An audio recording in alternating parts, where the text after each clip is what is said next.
Ok, bueno, en primerísimo lugar, antes de que se me olvide, para el próximo lunes vamos a hacer un experimento como tal, porque justamente vamos a poner en práctica los principios del diseño experimental. Hoy vamos a ver como las bases teóricas del diseño experimental. El próximo lunes lo vamos a poner en práctica. Eso va a ser la práctica 10 como tal. Y entonces vamos a hacer un experimento para ver el efecto de la salinidad y el pH en la germinación de semilla de lenteja. Ese es el nombre científico de la lenteja, por si no lo conocían y por si andaban con el pendiente, pero bueno, eso no importa tanto.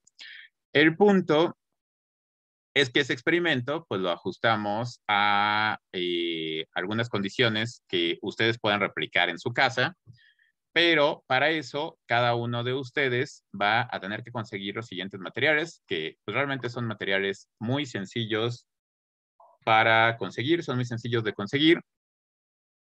Esencialmente, lo que vamos a necesitar son pues, lentejas, para empezar, semillitas de lenteja. Para fines del experimento, 100 gramos son más que suficientes, es aproximado, en realidad lo vamos a hacer por semilla, pero bueno, con 100 gramos es suficiente. Les decía medio en broma, medio en serio, que si quieren comprar más para hacerse su sopita, bueno, María Fernanda claramente no, pero los demás pues sí les gusta, pero bueno, para el experimento, aparten por ahí 100 gramos. Vamos a utilizar 2 limones también para el experimento. También, pues cómprense ahí su kilo para la sopa, porque además como buenos mexicanos seguramente le echan limón a todo. Pues bueno, yo lo hago, supongo que ustedes también, no lo sé, pero bueno, para el experimento vamos a ocupar 2 limones. Vamos a ocupar sal, sal común y corriente, sal de mesa. Entonces, ahí pues básicamente con que tengan un salero a la mano. Y dice Ángel, lentejas con limón. Sí, bueno, no exactamente para comer, pero para el experimento sí. Y apenas estaba viendo los comentarios que pusieron en el chat. No había visto los últimos comentarios. Esto ya se está descontrolando, entonces mejor si ya nos enfocamos en la estadística. Eh, una cucharita pequeña, como más o menos de ese tamaño de helado, o cuchara cafetera, ¿no? Pues algo que ustedes tengan, alguna cucharita pequeña que tengan en su casa. Agua, pues de preferencia agua potable, pero bueno, si no la tienen tan a la mano, puede ser agua de la llave. Algodón, también algo de algodón, como algodón de un botiquín, por ejemplo, un recipiente con algodón o un paquetito de algodón, y 12 frasquitos que pueden ser frasquitos de cualquier tipo, más o menos como una referencia, más o menos como del tamaño de los frascos Gerber. Bueno, hay varios tamaños, pero el tamaño más común de los frascos Gerber.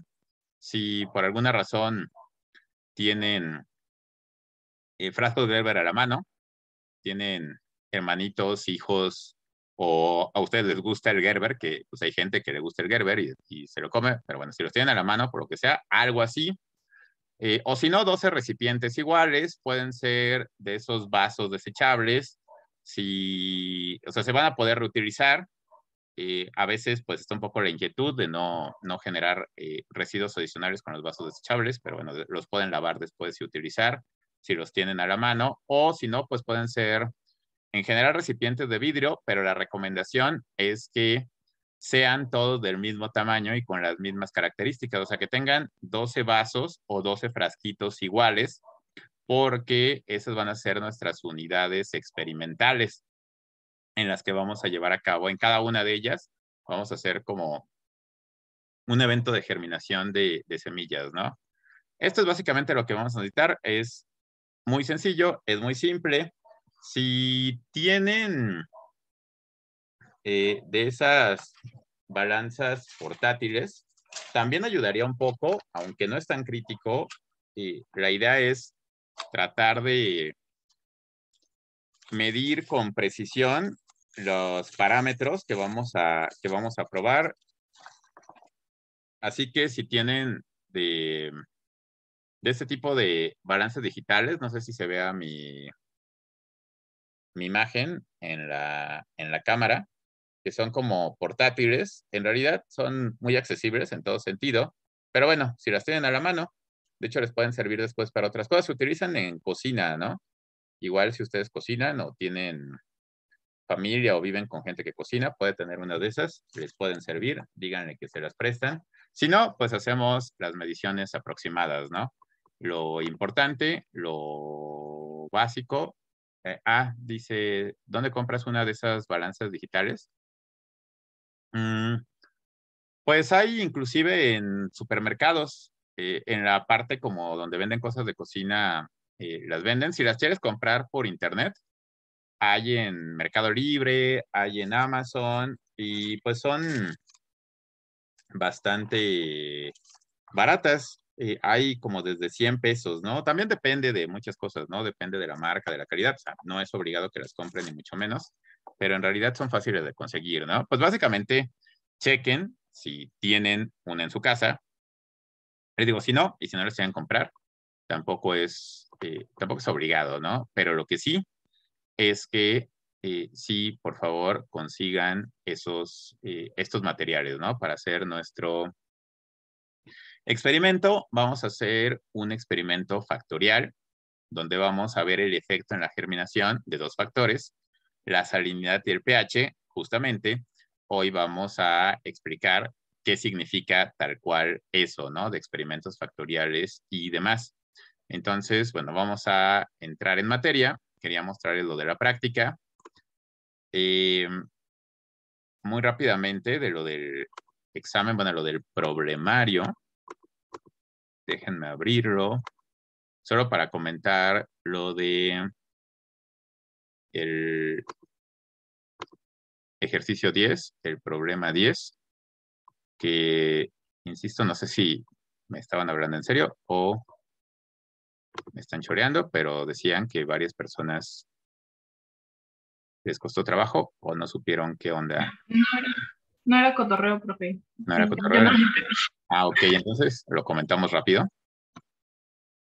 Con los demás problemas, todo bien, todo tranquilo. Los demás sí los resolvieron. Yo tengo una duda, profe. ¿De cuál? Yo contesté todo, pero no puse como las capturas de qué comandos estaba usando. Nada más contesté la tablita y los dos primeros, que era como el A, B y C. Aunque en la tablita había como un apartado para que Ajá, pusieran los comandos, ¿no? O sea, los eso sí lo comandos. puse. Sí, sí puse eso, pero no puse imágenes ni nada. Eso es como lo básico. O sea, les había pedido que trataran de poner como la evidencia de que o sea, lo llenaran a mano y todo, ¿no? Pero bueno, aunque hayas llenado la tabla. De hecho, eso de que agreguen sus imágenes del desarrollo, hay gente que lo hizo a mano con las formulitas. Pues está bien, y de hecho la recomendación es casi más recomendación de que pongan el desarrollo es justamente tratando pues también de ayudarles, ¿no? Porque pues yo sí tomo en cuenta el procedimiento. Ya saben que hay como dos tipos de personas, hay dos tipos de profesores de los cursos matemáticos, los que toman en cuenta el procedimiento y los que toman en cuenta solo el resultado. Pero bueno, ellos toman en cuenta el procedimiento porque a veces tienen la idea, pero ponen mal el dato o se equivocaron en la hipótesis o en los signos o algo así. Entonces la idea es que entre más cosas pongan, hay más chance de que si el resultado está mal, pero tienen la idea, o por lo menos hicieron como el procedimiento, o escogieron el estadístico de prueba correcto, aunque no les haya salido el resultado, pues por lo menos tenga medio punto, ¿no? O medio punto, un cuarto de punto. Entonces, si suben fotos del procedimiento, si suben los scripts de R, pues eso lo toma en cuenta. Si no, pues no hay tanto problema, pero sí se queda como así de, pues es lo que está en la tabla, en el cuadro de resultados, ¿no? Si está bien, perfecto. Si está mal, pues va a estar mal, ¿no? Pero bueno, no hay tanto problema con eso, Max. O sea, más que nada esa es la intención. Los primeros, de hecho en los primeros ya estaban las hipótesis, ¿no? Eso era como para ir calentando motores. que se acordaran eso de las colas, cómo se hacían los cálculos y demás. Entonces espero que con los primeros dos no hayan tenido problema. Había varios de pruebas de hipótesis de una sola muestra. Este de los ratings era de una sola muestra. ¿Con estos estuvo todo bien? Tengo una duda, profesor. A ver. Perdón. En alguna pregunta tenía que utilizar Wilkinson o el otro, ¿cómo se llamaba? Es que yo me acuerdo que teníamos que saber si las varianzas eran iguales. Ajá. Pero, o sea, nada más que según yo eran como 2 y no sé si el 10, por eso me confundía bastante, porque como que no lo entendía. Sí, ahorita lo comentamos. Es que es parte de lo que se checaría, sobre todo en los de pruebas de hipótesis de dos muestras, que serían los últimos. Bueno, a partir del 6, ¿no? Que son pruebas de hipótesis de dos muestras. O sea, ahí recuerden que el chiste ahí es saber qué estadístico de prueba usar. Generalmente es una T, pero ahí depende de qué es la hipótesis. Si es de medias, pues sí es una T, ¿no? Si es de proporciones, pues utilizan otro estadístico de prueba. No había, creo que había un solo problema de proporciones si era de una sola muestra. Creo que era el 5, o sea, el 5 era el único en el que, si lo hicieron en R, tenían que utilizar otra función. Este era con prop.test, porque todas las demás hipótesis eran hipótesis de medias. Pero ahí lo siguiente que tenían que verificar era si se cumplían los tres supuestos que habíamos dicho. Déjenme abrir esa presentación. Ya había abierto la del otro tema, pero bueno, rápido, porque o sea, sí quiero que quede claro eso.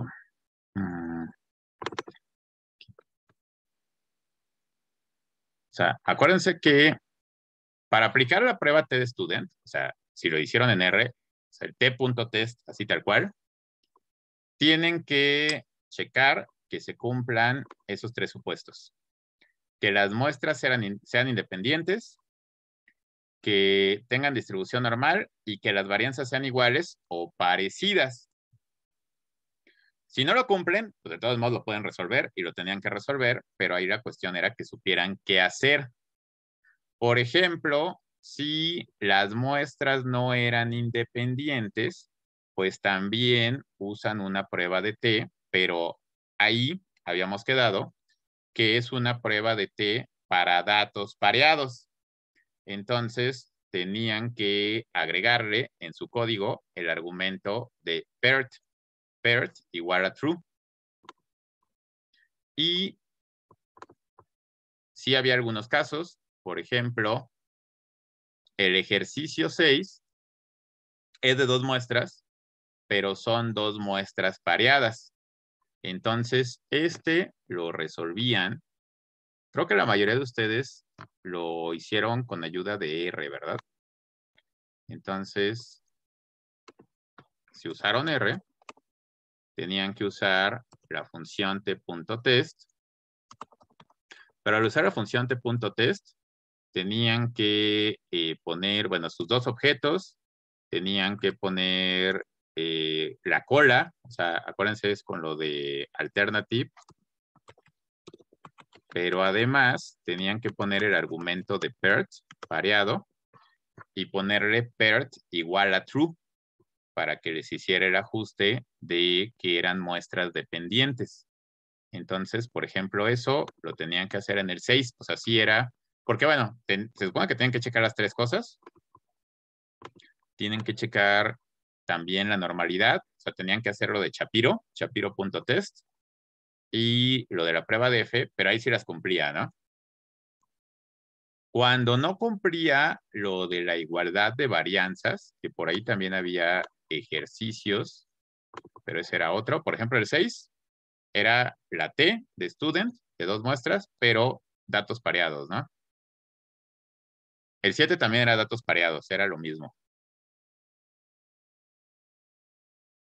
Luego, el 8 creo que sí cumplía todo, si no mal recuerdo. O sea, las muestras eran independientes porque pues era de marcas de cigarro y eran marcas de cigarro completamente distintas. Si hacían Shapiro, creo que les daba que eran normales. Y si hacían la DF, creo que les daba que las varianzas eran iguales. Entonces ahí usaban T.test normalito. El 9 también es de prueba de hipótesis de 2 muestras. O sea, el del crecimiento de los 2 fertilizantes de medias. Entonces era la prueba T, era T.test.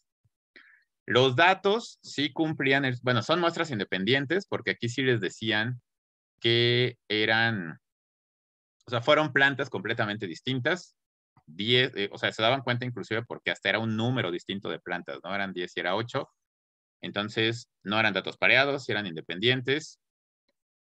Si hacían la prueba de normalidad, les daba que sí eran normales, pero cuando hacen la prueba de F, les salía que las varianzas eran distintas. Entonces, acuérdense, ¿qué se hacía cuando las varianzas eran distintas? Igual se puede seguir utilizando T.test, pero había que moverle algo. Y espero que sí le hayan movido a eso. ¿Se acuerdan? Era algo con la varianza, ¿no? Era varianza igual a false. Ajá, exacto, ¿no? O sea, ahí igual era T.test. Si lo hacían en R, le tenían que poner el argumento ese de var equal a false. Ah, espérenme, según yo se los estoy escribiendo en el chat y acabo de darme cuenta de que no se los estoy mandando. ¿Me ayudas a poner las restas? Miren, ya se los puse en el chat. Cuando eran datos variados, los tienen que escribir de esa forma.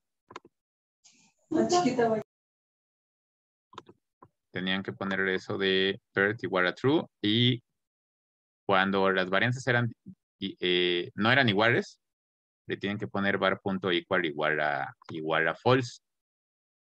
Eso era para el 9. El de Wilcoxon es cuando los datos no son normales. Y creo que eso era solamente en el 10, que si revisan, o sea, el 10 en realidad eran como 2 problemas en uno. Por eso, de hecho, así como que no tan sutilmente, eso se lo señalaba poniendo como 2 filas distintos para el 10. O sea, cada inciso era un problema en sí mismo. El inciso A era una prueba de hipótesis de 2 muestras, porque ahí la hipótesis es que el promedio de monóxido de carbono, el promedio de CO, es mayor en la Ciudad de México que en Monterrey. Perdón, no es Monterrey, es Guadalajara. O sea, le tienen que poner Ciudad de México mayor que Guadalajara o Guadalajara menor que Ciudad de México, ¿no? De cualquiera de las dos. Ahí tenían que verificar la normalidad en los dos y en uno no era normal. Entonces, de hecho, lo correcto ahí sí era usar Wilcoxon. Si no usaron Wilcoxon, usaron la prueba T, pues no es como el punto completo, pero bueno, de todos modos vale algo, ¿no? Aunque sí, ahí como una de las muestras no es normal, lo correcto era usar la prueba de Wilcoxon, que ahí sí la función, el comando, no es T.test, sino es Wilcox.test. Lo demás es igualito, ¿no? Todo lo que va, o sea, si lo hacen con R, todo lo que va dentro del paréntesis es igualito. Ahí otra vez. Espérame. Ya, ahora sí ya se los mandé.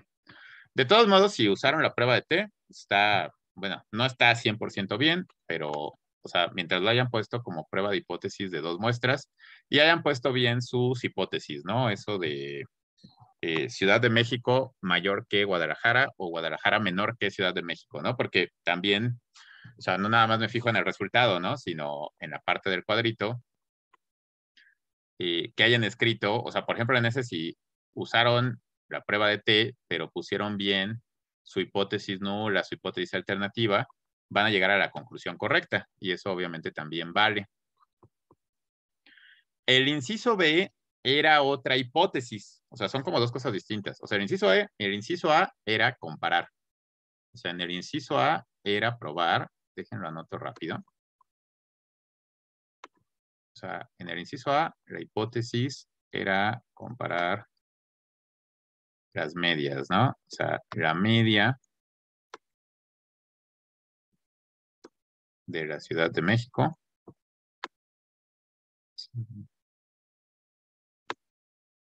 con la media de Guadalajara, ¿no? Entonces hicieron una prueba de hipótesis de dos medias. Y pues así quedaban sus... Esta era su hipótesis, ¿no? La otra, o sea, que la concentración promedio de CO, de monóxido de carbono, es mayor. Obviamente, si eso no era cierto, es porque era menor o igual, y entonces la de abajo era la nula, la de arriba era la alternativa. Pueden haber puesto Guadalajara del lado izquierdo, pero entonces la hipótesis quedaría como Guadalajara menor que Ciudad de México, ¿no? Ahí sería de con la izquierda. Eso es lo del inciso A.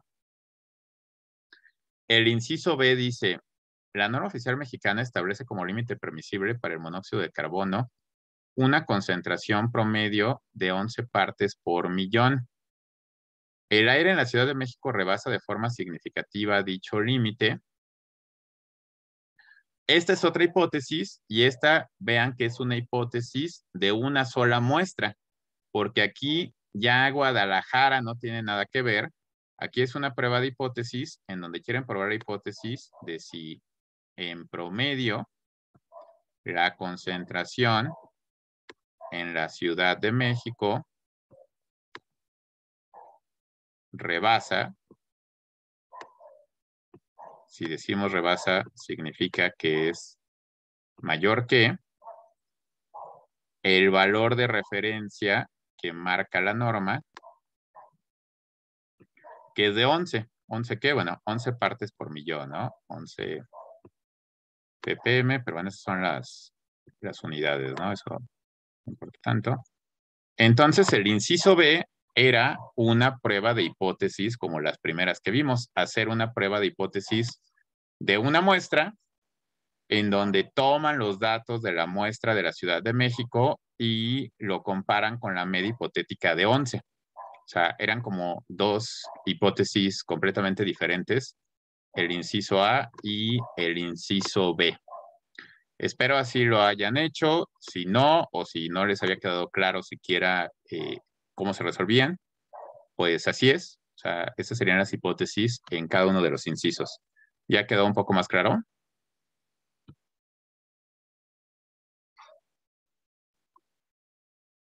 Sí. Julia, por ejemplo, que... Sí, profesor, ya me quedó más claro. Ok, bueno, muy bien. Pues espero sí más o menos lo hayan resuelto así. Lo importante o una de las cosas importantes es, en primera, que plantearan bien sus hipótesis. Esa es como la base de todo, porque si no, pues los cálculos pueden estar bien, pero no van a concluir lo que deben concluir. Y lo segundo, pues que escogieran la opción correcta, si se ayudaban con R. No era fuerza, pero digo que sí vi por lo menos una persona que sí lo hizo con las fórmulas y está bien. Pero bueno, que lo hicieran como lo hicieran, escogieran la fórmula apropiada.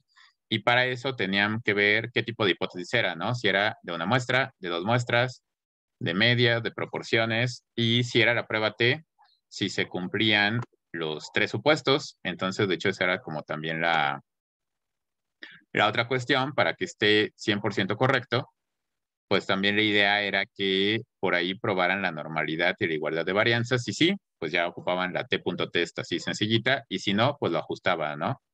No cumple la igualdad de varianzas, pues no hay problema, pero le ponen lo de var.equal igual a false. No eran muestras independientes, o sea, eran datos pareados, pues no hay problema, pero habría que ponerle PERT igual a true.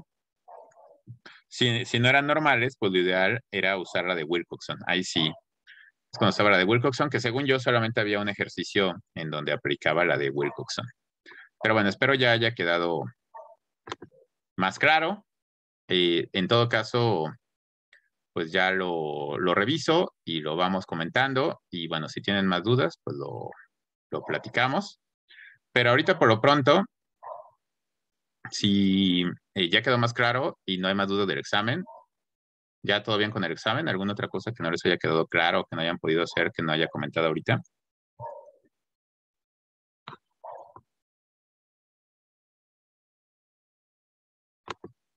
¿Todo bien? Ay, perdón, profe, es que yo sí tengo duda. Ah, a ver. Es que en la segunda, si buscaba en la tabla, me daba un valor de Z muy grande. Creo Ah, que, no sé, ajá, en R lo traté de hacer, pero yo lo hice con pnorm. ajá. ¿Ya? Me daba una Z crítica, perdón. Sí, Ah, ok. ¿Y si está bien? sí, Ah, ok, gracias. sí, está bien.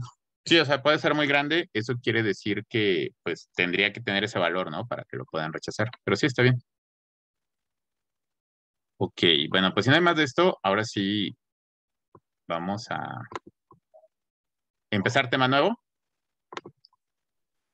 que es... ¿Dónde está? Diseño de experimentos. Entonces, es justamente el tema de la práctica que vamos a llevar a cabo el lunes. También era parte de la intención de que el examen fuera a casa y también para poder aprovechar la sesión de hoy y no volver a desfasarnos.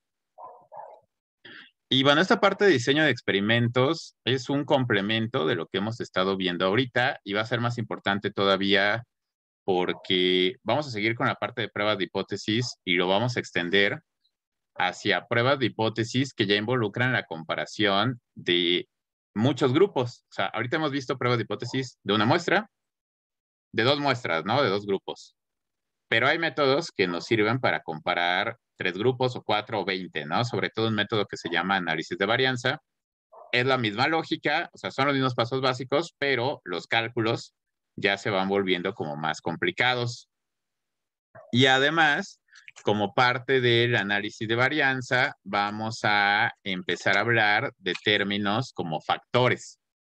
De hecho, vamos a ver que hay análisis de varianza unifactorial y bifactorial. O sea, hay análisis de varianza de un solo factor, hay de 2 factores, inclusive llega a haber de más factores, ¿no? Pero generalmente se manejan por lo menos análisis de varianza de un factor o 2 factores. ¿Pero qué es un factor?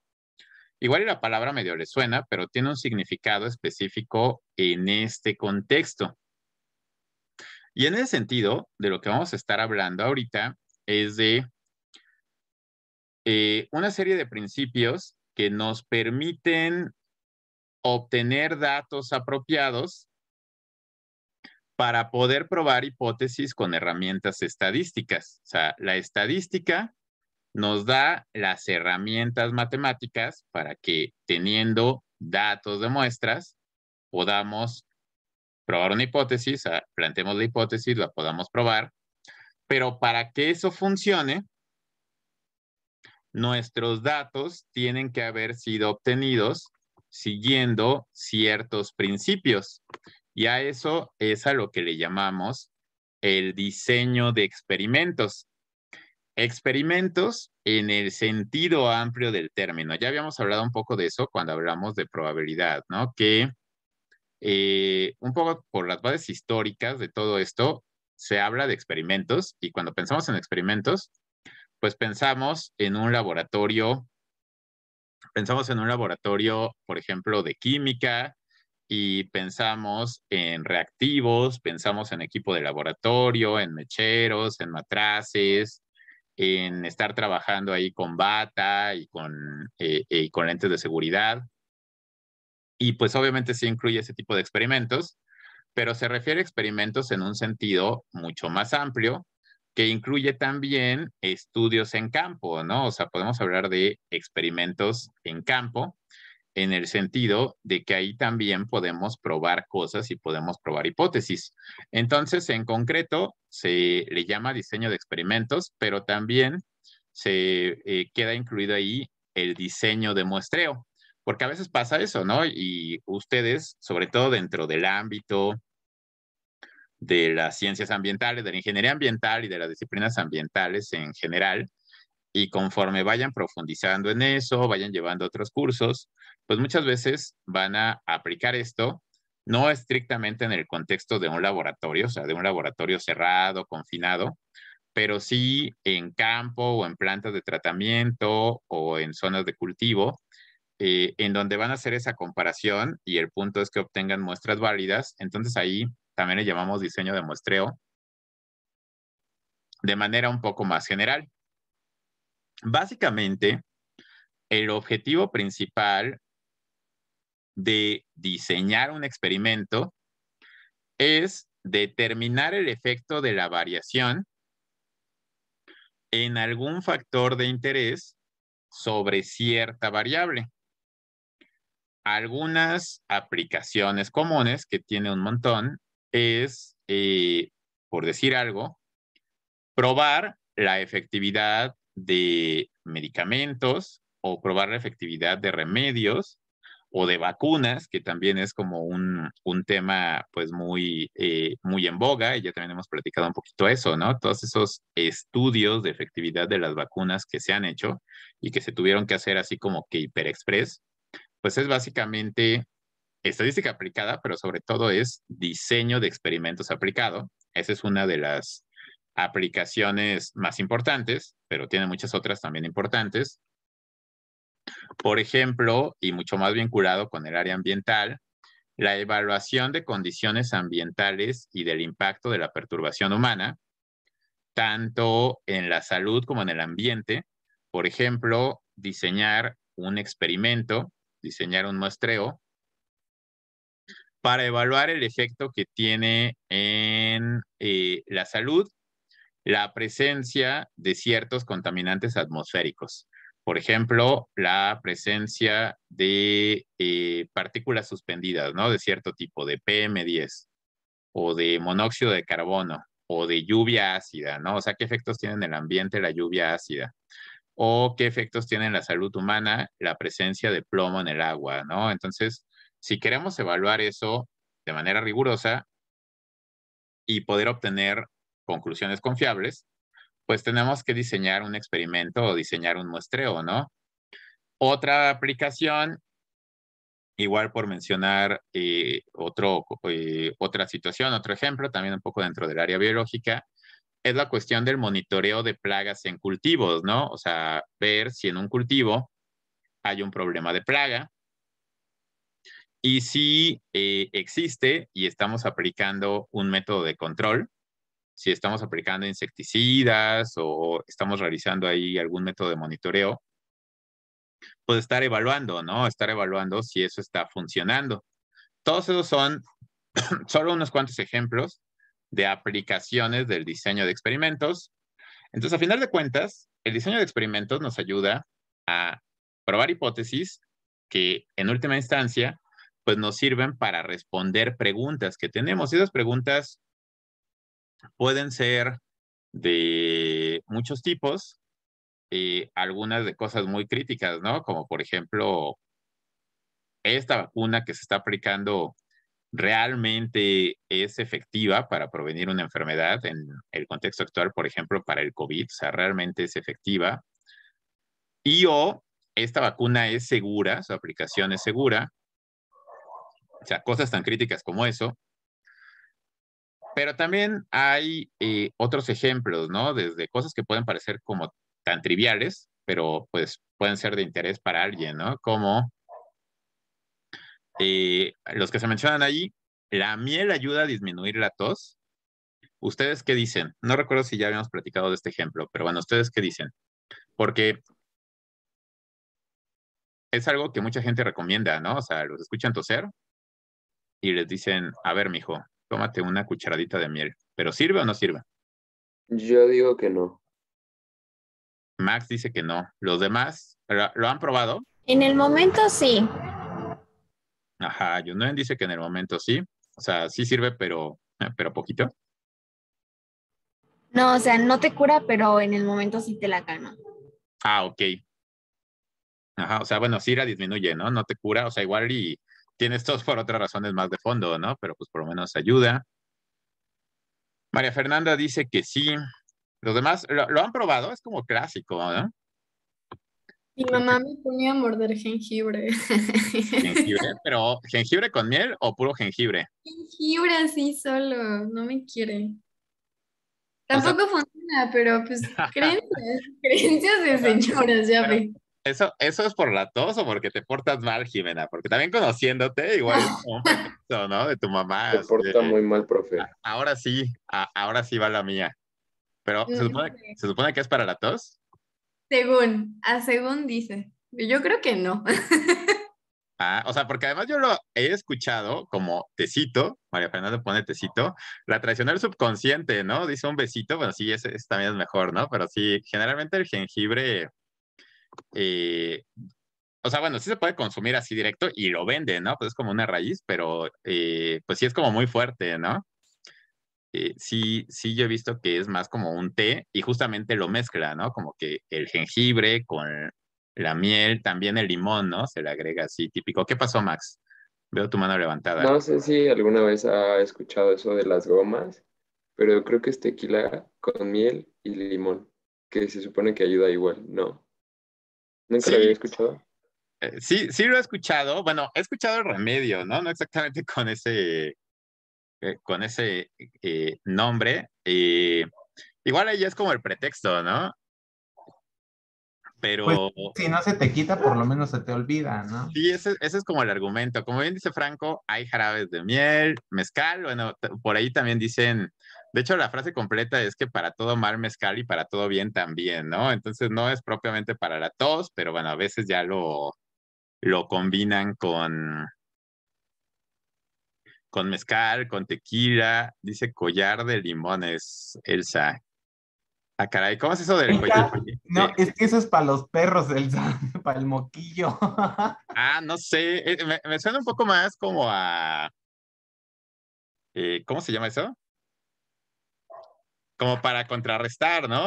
Algún hechizo o algo, o algo así, ¿no? Ponerse un collar de limones como para el mal de ojo o algo por el estilo, pero no sabía que era para la tos. O sea, igual está bien, ¿no? Pues sirve, porque luego el mal de ojo es todavía peor que la tos, ¿no? Pero bueno, para la tos como que creo que no funciona tanto. Bueno, yo nunca había escuchado ese remedio, pero con ustedes siempre se aprende mucho. Definitivamente.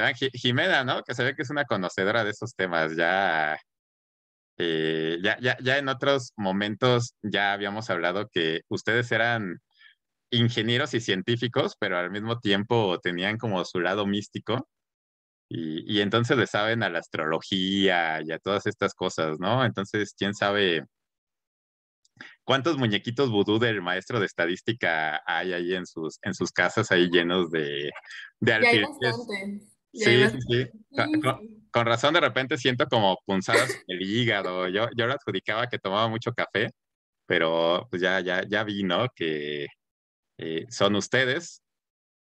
Pero bueno, pues yo estaba hablando de la tos, ¿no? O sea, ya esos muñecos, pero de calco. Pues no les voy a dar idea, no les voy a dar ideas, Alec, pero bueno, está bien, ¿no? Por lo menos ya no soy yo el único afectado. Pero del collar de limones, pues no me lo sabía. La miel, pues se utiliza así combinada con mil cosas y a veces con tequila, pues la verdad. A veces con limón, con tecito de jengibre. O sea, lo del jengibre yo no lo había escuchado así a mordidas, así como se lo toma Jimena.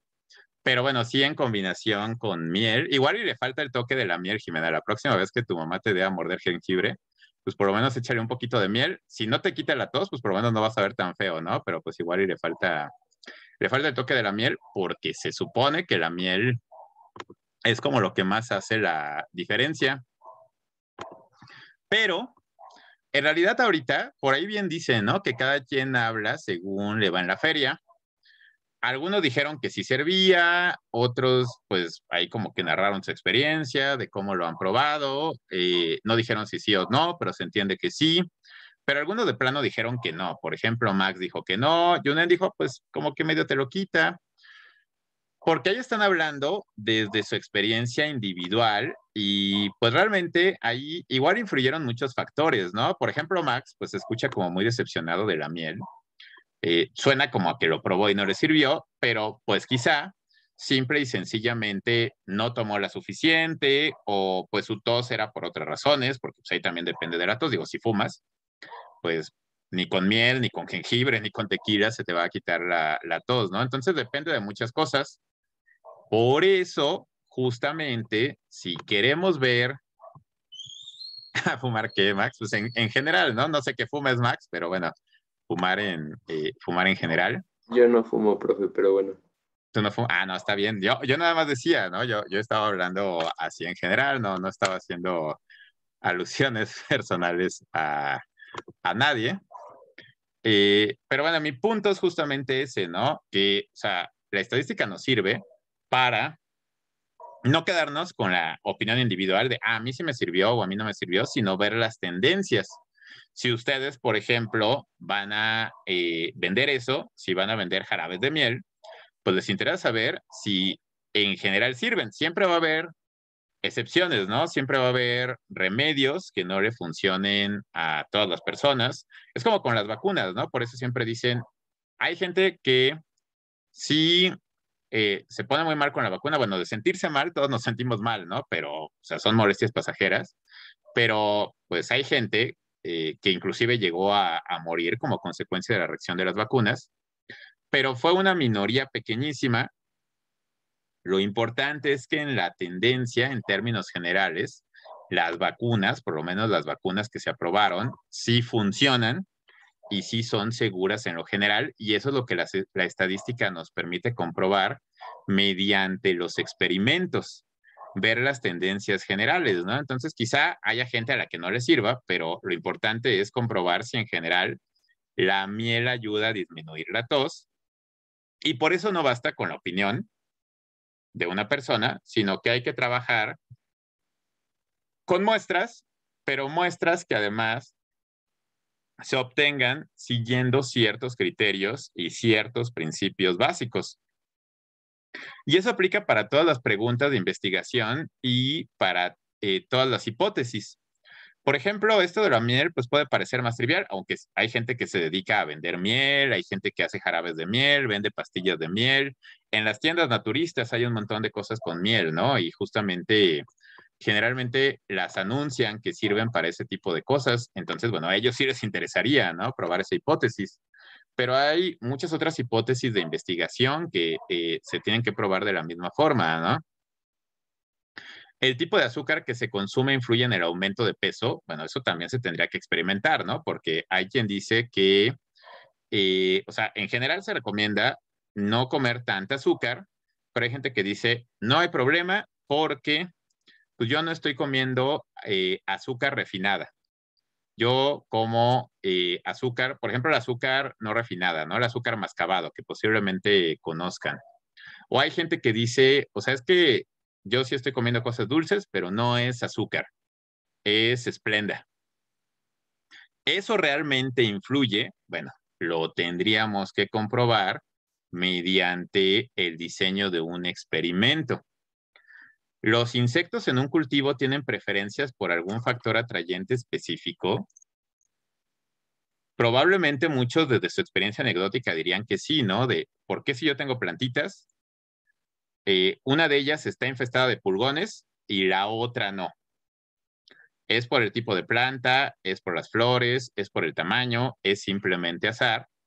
Todo eso se puede poner a prueba mediante el diseño de experimentos y es justamente lo que vamos a desglosar. ¿Levantaste tu mano, Max? Sí, la había levantado, pero fue accidente.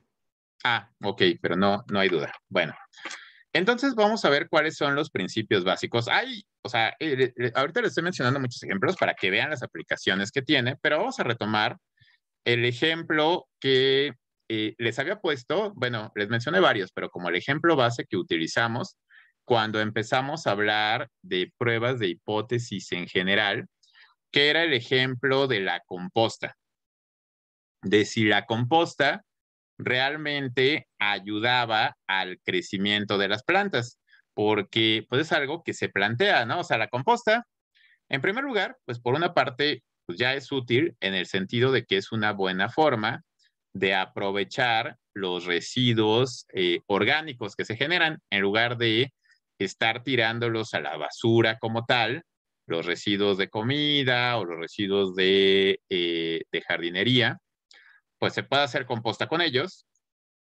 pero la idea de la composta es que sirve de algo y esa supuesta utilidad es que tiene nutrientes para las plantas, ¿no? Entonces, si se agrega a las plantas, pues esas se va a reflejar en que esas plantas van a crecer más.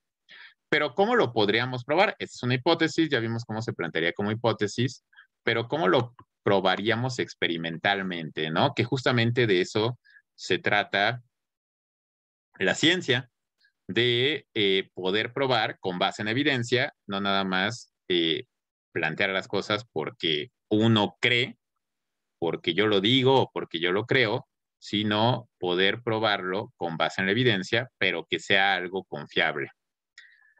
Hay algunos principios fundamentales. De hecho, vamos a empezar primero con los conceptos fundamentales del diseño de experimentos. Antes de eso, un poquito de historia, que además es interesante porque eso del diseño de experimentos aplica en muchas áreas. En la actualidad, de hecho, se utiliza sobre todo en cuestiones, por ejemplo, biomédicas, pero empezó muy asociado al área biológica, a las áreas ambientales, y de hecho los principios del diseño de experimentos, pues básicamente los estableció un biólogo, pero que al mismo tiempo fue estadístico, que se llamaba Ronald Fisher. Ahí está una foto de Fisher, ya cuando estaba pues más o menos mayorcito.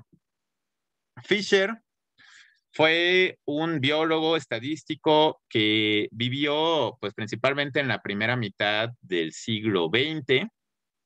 Y pues es interesante su historia, ¿no? Ustedes van a escuchar muchas cosas de Fisher. Por ejemplo, ya hablamos de la prueba F de Fisher, que es esa prueba que se utiliza para ver si las varianzas son iguales o no.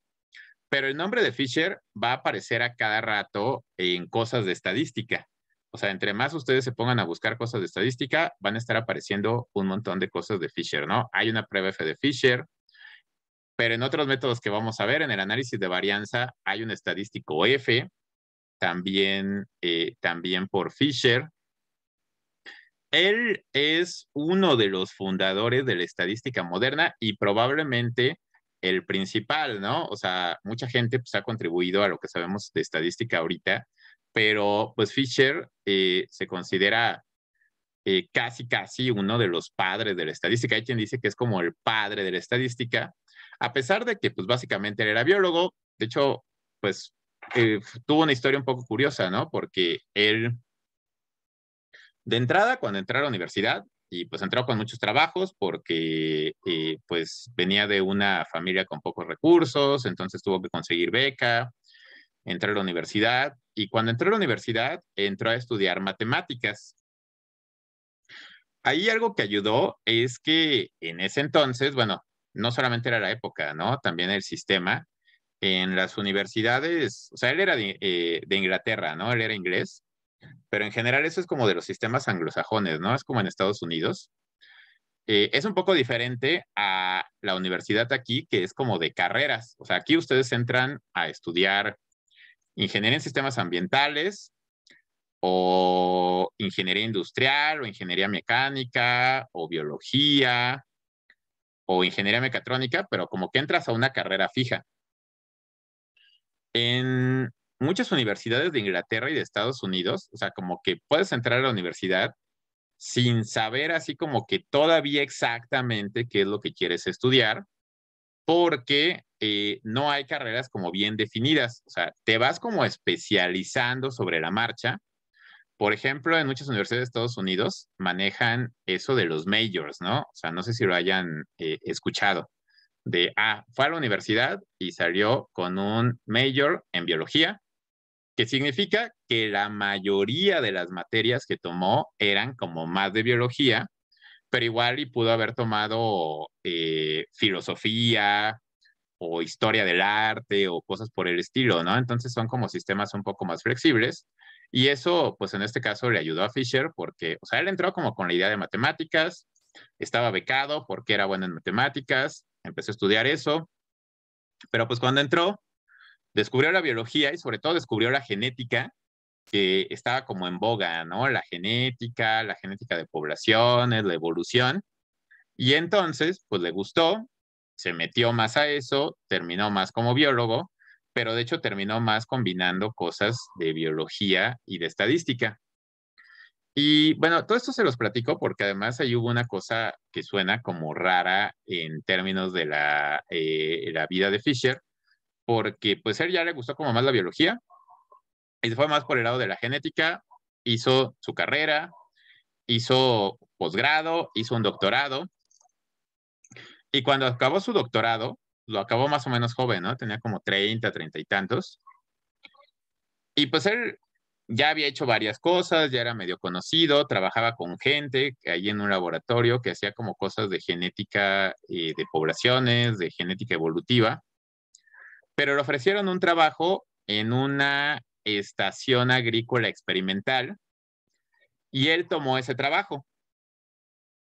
Y de hecho, pues en ese momento, pues sus conocidos le dijeron que estaba loco porque pues era muy diferente a lo que él hacía, ¿no? O sea, él trabajaba con cosas de genética y ahí pues básicamente era estar supervisando experimentos que se hacían con cultivos para ver, por ejemplo, variedades, ¿no? Para ver qué variedades de cierto cultivo rendían más, producían más frutos o resistían más a las plagas o qué método de control de plagas funcionaba mejor. Entonces era algo completamente diferente a lo que Fisher había hecho toda su vida, pero le entró y pues de hecho resulta que le entró a eso porque le llamó la atención, porque justamente como en esa estación experimental, que era algo así como tipo Chapingo, no sé si ustedes conozcan la Universidad de Chapingo o los alrededores de Chapingo por Texcoco. ¿Ubican Chapingo o Texcoco?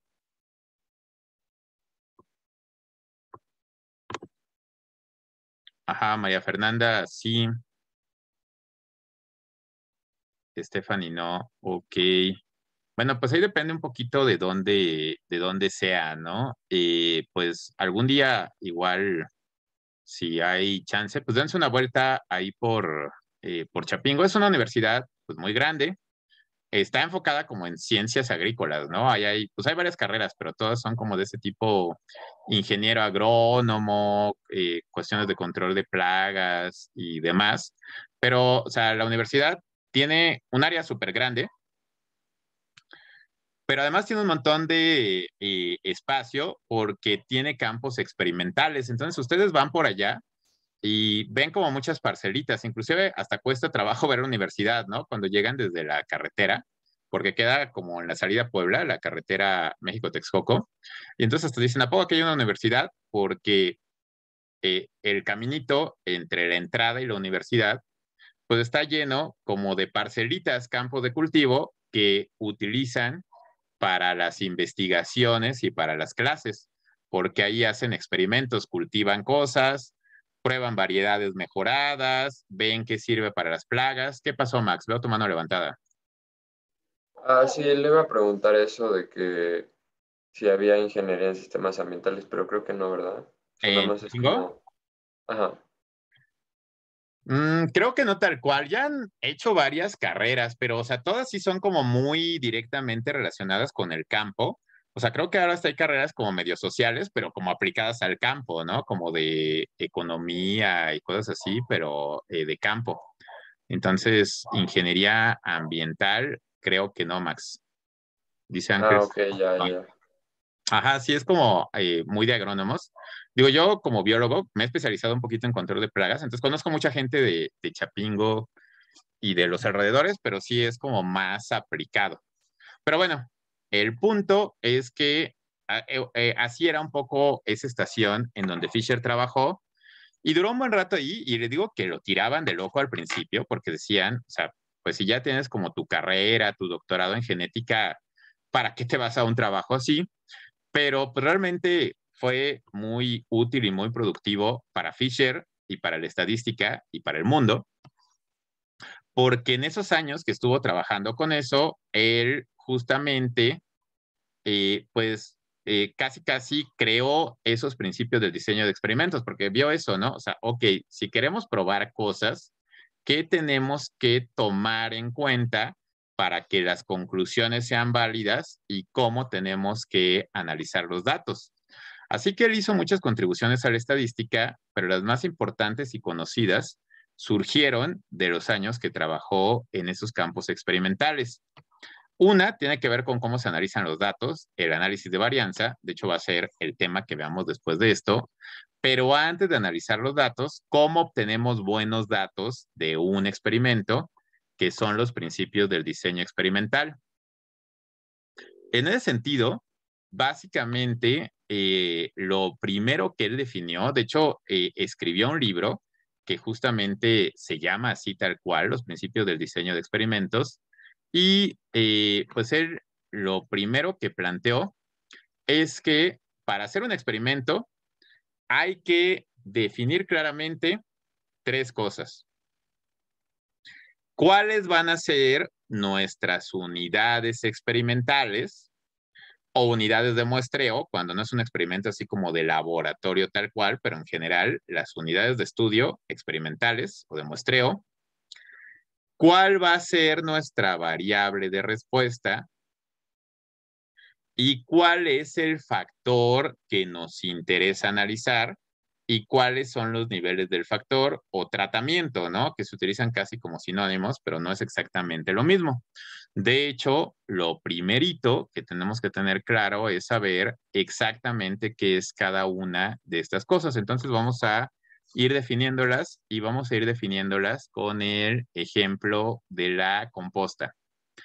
Aunque estoy viendo que son las 6:55 y eso significa que ya estamos casi a media clase, y para no dejar cortado a media definición de conceptos, sobre todo porque son conceptos importantes, yo creo que si vamos a hacer pausa de media clase, es el momento para hacerla. ¿Sí vamos a hacer pausa de media clase o no? Hasta la pregunta ofende. Ok, tomaré eso como un sí. Bueno, pues entonces de una vez, entonces en ese caso mejor de una vez voy a